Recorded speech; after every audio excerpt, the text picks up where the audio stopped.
इस कार्यक्रम के प्रायोजक हैं Bharat test house private limited, Aaramya jewels, eternal solution, Mahila Mandal Punjabi बाग।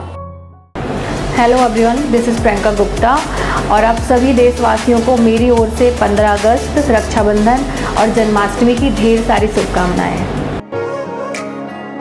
ले जा रे, ले जा रे,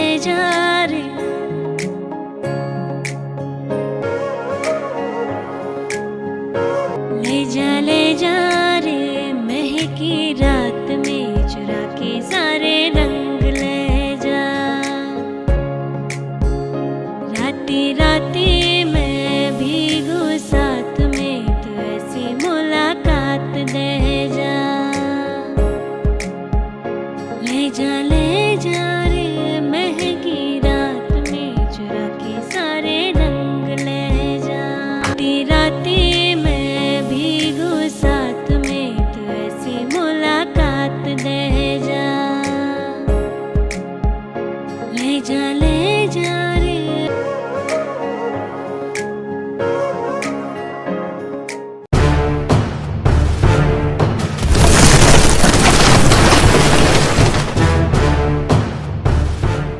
नमस्कार, आप देख रहे हैं MMPP आवाज़। मैं हूं आपके साथ तृप्ति शर्मा। इस वक्त मेरे साथ हैं सांसद सुशील गुप्ता जी। सर, स्वागत है आपका हमारे खास कार्यक्रम में। सर, सबसे पहले मैं यही जानना चाहूँगी कि हमारा देश कोरोना की लड़ाई लड़ रहा है, कैसे ना कैसे करके पहली लड़ाई, दूसरी लड़ाई, अब तीसरी लहर आ रही है। इसको हम लोग तीसरी लड़ाई कह सकते हैं, जिसमें बच्चों के ऊपर पूरा इफेक्ट पड़ रहा है। ऐसे में सरकार क्या करने वाली है, आगे क्या रहेगा कि कैसे इस लहर से बचा जा सके? सबसे पहले देश के नागरिकों को सावधानी इसमें बरतनी होगी जी। 2 गज की दूरी और मास्क का जरूरी, बिल्कुल, उसका हम पालन करें। बिल्कुल। सरकारों को अपने अपने इंतजामात बढ़ाने पड़ेंगे। जैसे दिल्ली के अंदर जी, हमने दूसरी लहर पे 35,000 बेड तक का जो रोगी भर्ती हुए, जी। अब इंतजाम तीसरी लहर के लिए उससे आगे से शुरू होना है। जी, बिल्कुल। दिल्ली में अनेकों हॉस्पिटलों के अंदर ऑक्सीजन बेड लगाए गए हैं, जी। ICU PICU तैयार किए गए हैं। जी। और स्पेशल मीटिंग लेके मुख्यमंत्री जी और स्वास्थ्य मंत्री दोनों जी। इस तैयारी का निरीक्षण कर रहे हैं। जी। दिल्ली सरकार का हेल्थ बजट जी। लगभग 13.5% है, सारे देश में सबसे ज़्यादा है। केंद्र सरकार का 2.5% है। मैंने संसद में भी कहा था कि केवल हेल्थ मिनिस्टर को बदलने से व्यवस्थाएं दुरुस्त नहीं होंगी। बिल्कुल। अगर व्यवस्थाओं को दुरुस्त करना है तो बजट को बढ़ाना पड़ेगा ताकि हेल्थ फैसिलिटी को क्रिएट कर सके। बिल्कुल। हरियाणा का मैं रहने वाला हूँ। मैं देखता हूँ कि प्रतिदिन जान बचाने के लिए दिल्ली भागना पड़ता है। बिल्कुल सर। और ऐसी जो महामारी आती हैं उनसे सबक लेना चाहिए। जी। सबक लेके उस इंफ्रास्ट्रक्चर फैसिलिटी को क्रिएट करना चाहिए। बिल्कुल।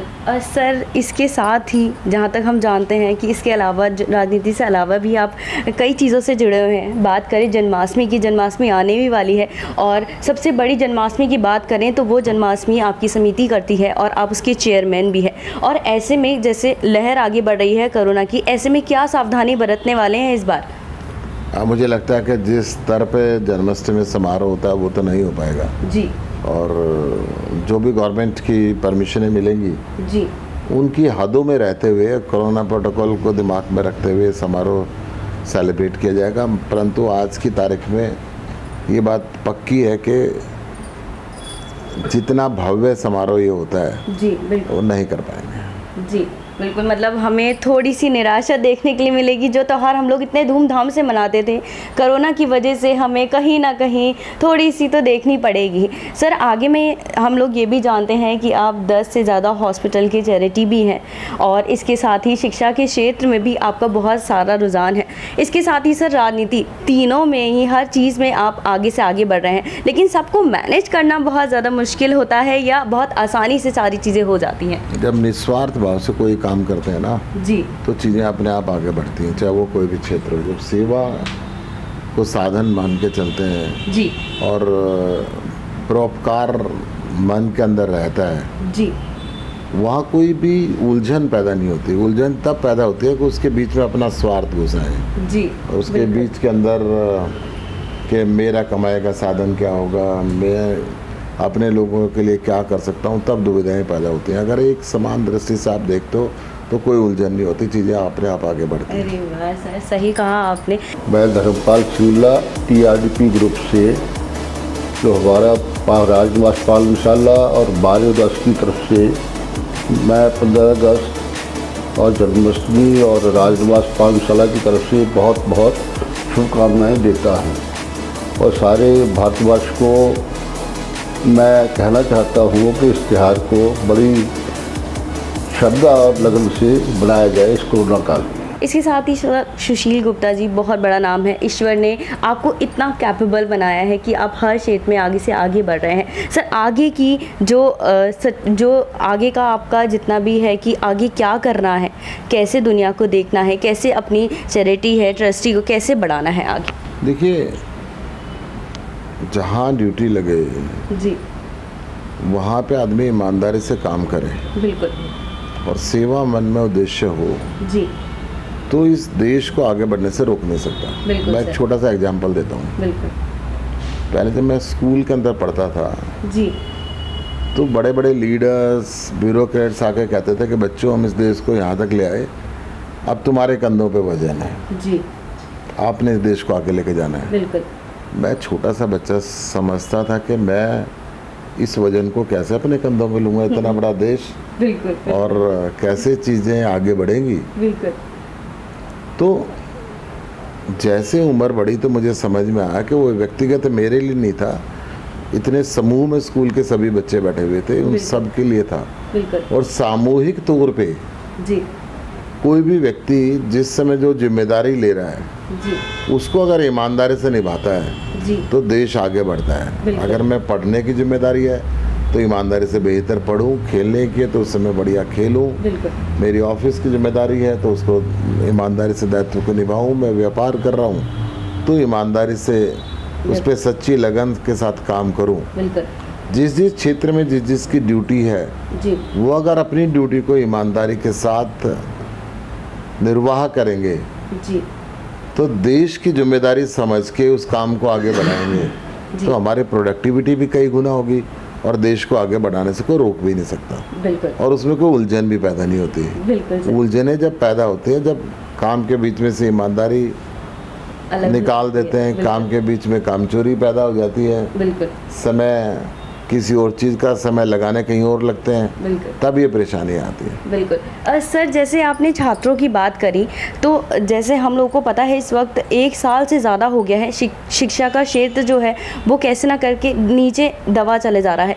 ऐसे में अब कोरोना की तीसरी लहर आ रही है जिसमें कह रहे हैं कि बच्चों पर इफ़ेक्ट होगा।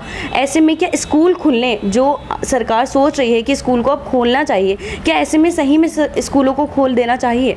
देखिए, स्कूल कॉलेज ये बहुत डिसिप्लिन का काम है बिल्कुल और आवश्यकता आविष्कार की जननी है। बिल्कुल पूरे देश में छोटे छोटे बच्चों ने भी ऑनलाइन पढ़ना सीख लिया। बिल्कुल सर। वर्क फ्रॉम होम जी इस कोरोना की इजाद है। बिल्कुल अब अगर कोरोना धीरे धीरे करके ख़त्म हो रहा है तो धीरे धीरे करके स्कूल को फेसेस में, कॉलेजेस को फेसेस में खोलने की तरफ सरकारें बढ़ रही हैं जी। और यदि कोरोना की फिर तीसरी लहर आती है, भगवान ना करे आए, जी तो स्कूल को, कॉलेज को बंद करना तो एक ही दिन का काम है। जी सुबह ऑर्डर निकाला, शाम से बंद। जी सर, बट बच्चों पर तो इस चीज़ का इफेक्ट पड़ेगा ना, क्योंकि शिक्षा बहुत ज़्यादा गिरती जा रही है सर। एजुकेशन का जो क्षेत्र है वो कहीं ना कहीं लो होता ही जा रहा है ना इस चीज़ में। जिंदगी का महत्व जी 1 साल से ज़्यादा है। जी बिल्कुल। अगर ज़िंदगी खतरे में आती है तो थोड़ा सा कम पढ़ाई हो जाएगी, अगले साल सीख लेंगे। वैसे भी पहले जो एवरेज एज स्कूल में जाने की थी जी वो 5 साल के बाद ही जाते थे, अब धीरे धीरे 3 साल में जाने लगे। जी। तो 1 साल कम पढ़ लेंगे, कोई ज़्यादा विषय नहीं है। सर आखिर में जैसे स्वतंत्रता दिवस आ रहा है, रक्षाबंधन आ रही है, हम अपने सभी दर्शकों के लिए चाहेंगे कि आप उनको हार्दिक शुभकामनाएं दे दें, जो जिसके लिए जो सारे त्यौहार हैं उनके भी बहुत अच्छी खुशी में निकले, क्योंकि कोरोना की लहर दिन पर दिन जैसे भी है, कोरोना अभी भी बाकायदा बनाए हुआ है, ऐसे में सभी अपने त्यौहार जो हैं वो खुशियों से मनाएं। सबसे पहले मैं आपको शुभकामनाएं देता हूँ। देश की आज़ादी के 74 वर्ष पूरे होने के बाद हम 75वें वर्ष में प्रवेश कर रहे हैं जी। अनेकों वीरों ने जो शहादत दी थी, अनेकों माताओं की जो गोद खाली हुई, सुहागनों की जो मांग उजड़ी, उन्होंने इस स्वार्थ के लिए नहीं की थी कि वो आज़ाद हिंदुस्तान में रहेंगे। उन्होंने अपनी जान की शहादत इसलिए दी थी कि आगे आने वाला सुनहरा हिंदुस्तान बने, बिल्कुल करप्शन फ्री हिंदुस्तान बने, शिक्षित हिंदुस्तान बने, स्वस्थ हिंदुस्तान बने और हिंदुस्तान के लोग खुशहाली के साथ रहें। जो दिल्ली का मॉडल है, अरविंद केजरीवाल जी का मॉडल है, वो उस दिशा के अंदर एक कदम है। हमने स्कूल, हॉस्पिटल, बिजली, पानी, एक नागरिकों की जो आम ज़रूरत है उसको पूरा किया है जी। मैं इस मौके पर आपको शुभकामनाएं भी दूंगा और आपसे निवेदन भी करूंगा, जो सपना शहीदों ने देखा था उस सपने को पूरा करने के लिए, इस देश को विकसित करने के लिए, इस देश को खुशहाल करने के लिए हम काम करें तो देश खुद ब खुद आगे बढ़ेगा। बाकी अन्य त्यौहार, जन्माष्टमी आ रही है, रक्षाबंधन आ रहा है, जितने भी त्यौहार आ रहे हैं, मेरी तरफ से आप सबको बहुत बहुत बधाई। Thank you so much sir. तो आप देख रहे थे हमारा खास कार्यक्रम, बने रहिए MMBB आवाज़ के साथ।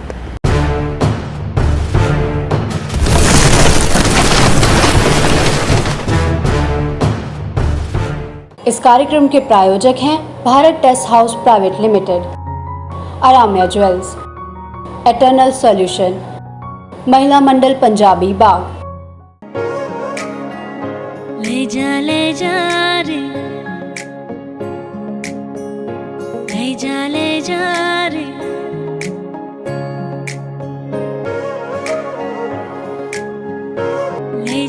जा रे, महकी रात में चुरा के सारे रंग ले जा। राती राती मैं भीगू साथ में, तू ऐसी मुलाकात दे जा। ले जा रे, महकी रात में चुरा के सारे रंग ले जा। राती राती मैं भीगू साथ में, तू ऐसी मुलाकात दे जा। ले जा